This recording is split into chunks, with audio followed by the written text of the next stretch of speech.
Bonjour, chers amis, bienvenue pour le quatrième chapitre du merveilleux livre de Charles Haanel, Système Maître, qui s'intitule Inverser le processus de la cause à l'effet.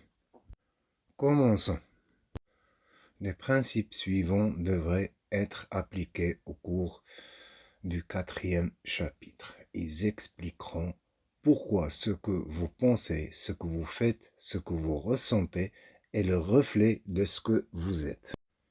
La pensée est une énergie, et l'énergie est synonyme de pouvoir.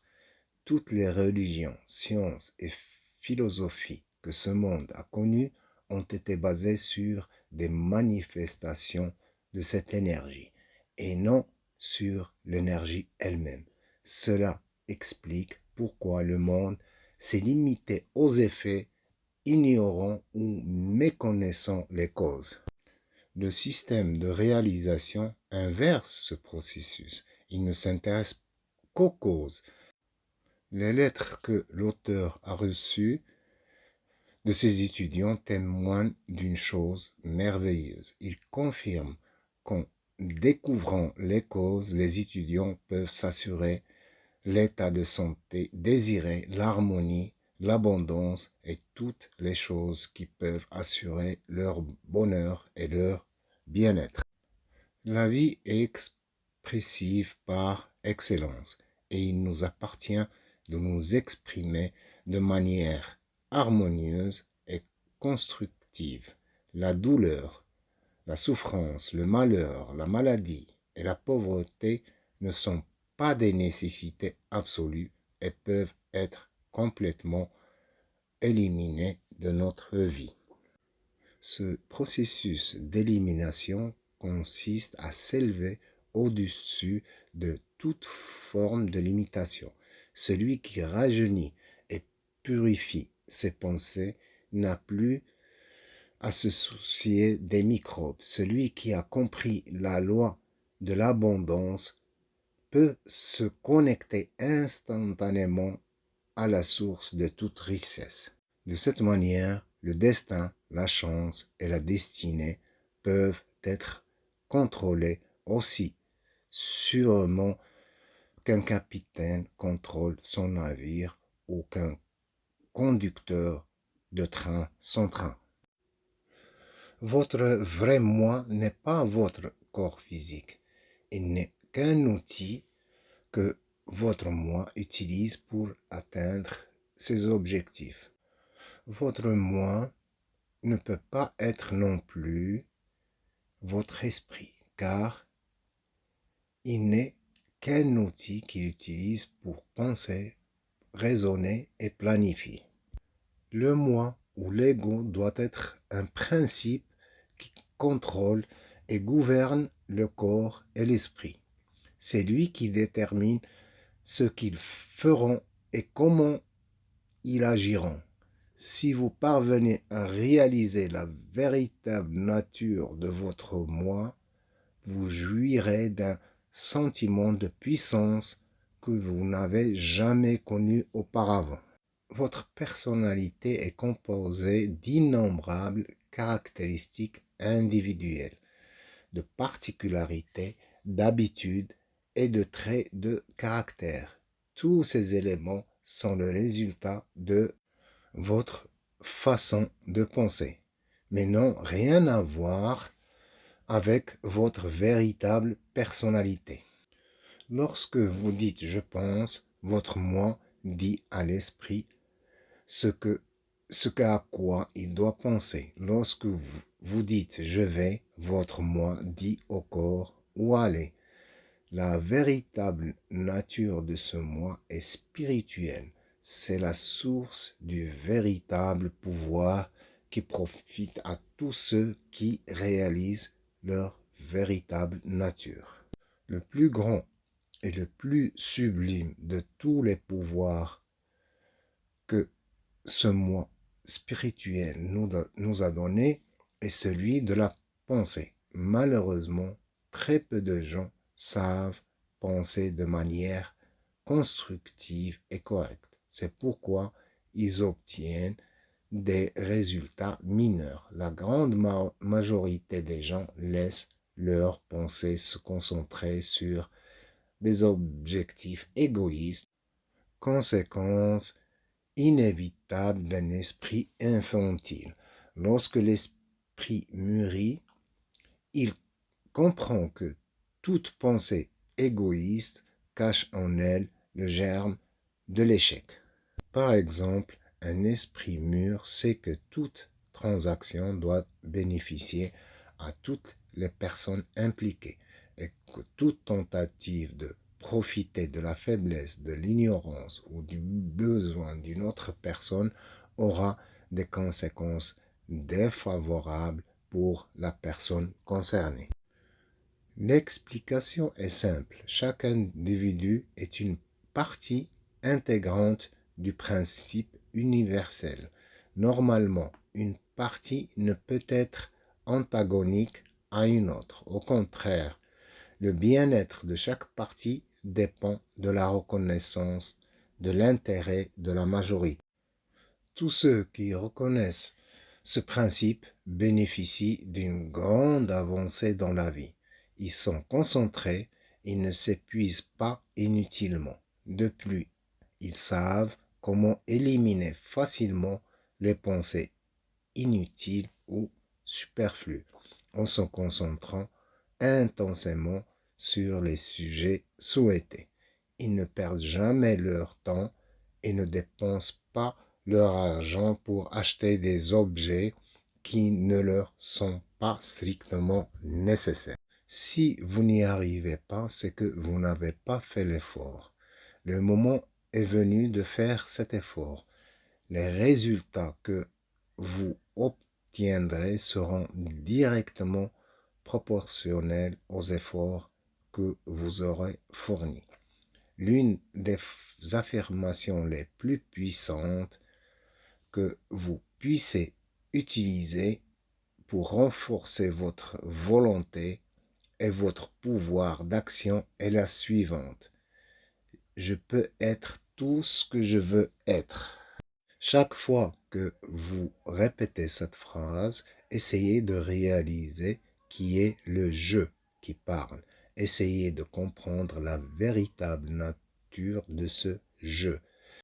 Si vous y parvenez, vous deviendrez invincible à condition que vos objectifs soient constructifs et en harmonie avec le principe créateur de l'univers. Utilisez intensément cette affirmation. Appliquez-la en permanence, surtout le matin et le soir, et aussi souvent que vous le pouvez au cours de la journée, jusqu'à ce qu'elle fasse partie intégrante de vous. Prenez cette habitude. Si vous n'êtes pas prêt à aller jusqu'au bout, il vaut mieux ne pas commencer cette technique. La psychologie moderne nous enseigne que lorsque nous ne terminons pas ce que nous commençons ou lorsque nous ne respectons pas notre propre décision, nous allons vers l'échec. Par conséquent, si vous n'êtes pas fermement décidé à mener à bien une action, il vaut mieux ne pas la commencer. Si vous avez commencé un projet, veillez à le mener à bien, même si le ciel vous tombe sur la tête. Si vous avez entrepris quelque chose, allez jusqu'au bout. Ne laissez rien ni personne entraver votre volonté. Si votre moi intérieur a pris sa décision, il n'y a pas lieu d'hésiter ou d'argumenter pour ou contre. Cultivez cette fermeté intérieure. Commencez d'abord par des problèmes mineurs que vous savez pouvoir contrôler, puis augmentez progressivement vos efforts. Ne vous laissez en aucun cas submerger par les circonstances extérieures. En agissant ainsi, vous découvrirez que vous pouvez vous contrôler. Malheureusement, de très nombreuses personnes ont découvert qu'ils pouvaient mieux contrôler un royaume que leur propre personne. Si vous apprenez à vous contrôler, vous découvrirez le monde intérieur qui commande le monde extérieur. Vous deviendrez irrésistible et les êtres et les événements réagiront à vos moindres désirs sans effort apparent de votre part. Même si cela semble étrange ou impossible à première vue, il ne faut pas oublier que le monde intérieur est contrôlé par le moi. Celui-ci, à son tour, ne fait qu'un avec le moi infini, c'est-à-dire l'énergie ou l'esprit universel que beaucoup appellent Dieu. Il ne s'agit pas d'une simple affirmation ou d'une théorie destinée à confirmer une idée, mais d'une réalité unanimement acceptée par les esprits religieux et scientifiques. Hubert Spencer dit à ce propos: de tous les mystères dont nous sommes entourés, le seul dont nous puissons être absolument sûrs est que nous sommes toujours en présence de cette énergie infinie et éternelle d'où naissent toutes les choses. Lyman Abbott s'adresse aux étudiants du séminaire théologique de Bangor. Nous avons compris que Dieu est à l'intérieur de l'homme et qu'il n'agit pas sur lui de l'extérieur. C'est le secret du pouvoir ou de la maîtrise. Transcender n'est pas la même chose qu'éviter la réalité. L'abnégation n'est pas synonyme de réussite.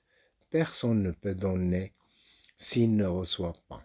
Nul ne peut aider autrui s'il n'est pas lui-même assez puissant. L'infini ne peut pas échouer. Par conséquent, nous qui sommes les représentants de l'infini sur terre ne devons jamais échouer non plus. Si nous voulons être utiles aux autres, nous devons avoir de plus en plus de pouvoir. Par contre, si nous voulons recevoir ce pouvoir, nous devons le donner. En d'autres termes, nous devons servir ceux qui nous entourent. Plus nous donnons, plus nous recevons. Nous devons devenir un canal par lequel le principe universel peut se manifester. Ce principe cherche toujours à se manifester, à être utile à tous. Il cherche donc les canaux les plus appropriés pour servir l'humanité et faire le plus grand bien possible. Le principe universel ne pourra pas se manifester à travers vous tant que vous serez occupé par vos projets égoïstes. Par conséquent, apaisez vos sens, recherchez l'inspiration, concentrez votre esprit sur le monde intérieur et sur la conscience de votre unité avec le principe omniprésent. Les eaux calmes sont les plus profonds. Contemplez les innombrables opportunités auxquelles la puissance omniprésente vous donne accès. Visualisez les événements, les circonstances et les conditions que cette communion spirituelle pourrait vous aider à manifester. Réalisez que l'essence et l'âme de toutes les choses sont de nature spirituelle, que la seule réalité est spirituelle, car le principe spirituel est la véritable vie de toute forme. Lorsque l'esprit disparaît, la vie disparaît à son tour et la forme meurt, cessant d'exister. Ces activités mentales appartiennent au monde intérieur, le monde des causes. Toutes les conditions et circonstances qui en découlent ne sont que de simples effets. Ce n'est qu'ainsi que l'on peut devenir créateur. C'est pourquoi ces activités sont extrêmement importantes. Et plus les pensées et les idéaux que vous cultivez sont élevés et nobles, plus votre activité mentale sera importante. L'excès de travail, les distractions excessives et en général les excès de toute nature génèrent un état d'apathie et de stagnation mentale qui rend impossible le travail supérieur pouvant mener à la réalisation du pouvoir spirituel. Il faut donc rechercher la paix intérieure et la tranquillité le plus souvent possible. Le pouvoir ne vient qu'à ceux qui savent se reposer. La pensée ne se concentre que dans le silence. Lorsque nous sommes tranquilles, nous pouvons nous concentrer et la concentration de la pensée est le secret de toute réussite. Pensées sont une forme de mouvement régi par la loi de la vibration, tout comme la lumière et l'électricité. Leur vitalité dépend des émotions dont elles sont chargées. Celles-ci sont régies par la loi de l'amour. Leur forme et leur expression dépendent de la loi de l'amour.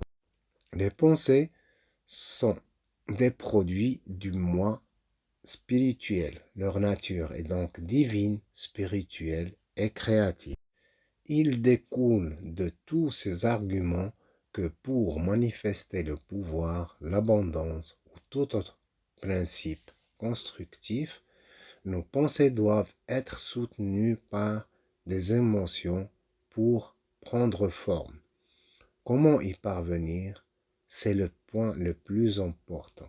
Comment développer le courage, la foi, les émotions nécessaires pour obtenir les réalisations que nous désirons? La réponse ne peut être qu'une seule, par la pratique. La force mentale se cultive de la même manière que la force physique, par l'entraînement. Lorsque nous pensons à quelque chose, cela nous semble difficile au début. La deuxième fois, cela semble plus facile. Si nous continuons à y penser, nos pensées deviendront une habitude mentale. Tôt ou tard, elles deviendront automatiques. En d'autres termes, nous ne pourrons plus nous empêcher d'y penser. Ainsi, nous en venons à croire ce que nous pensons. Les doutes disparaissent, nous devenons certains, nous savons.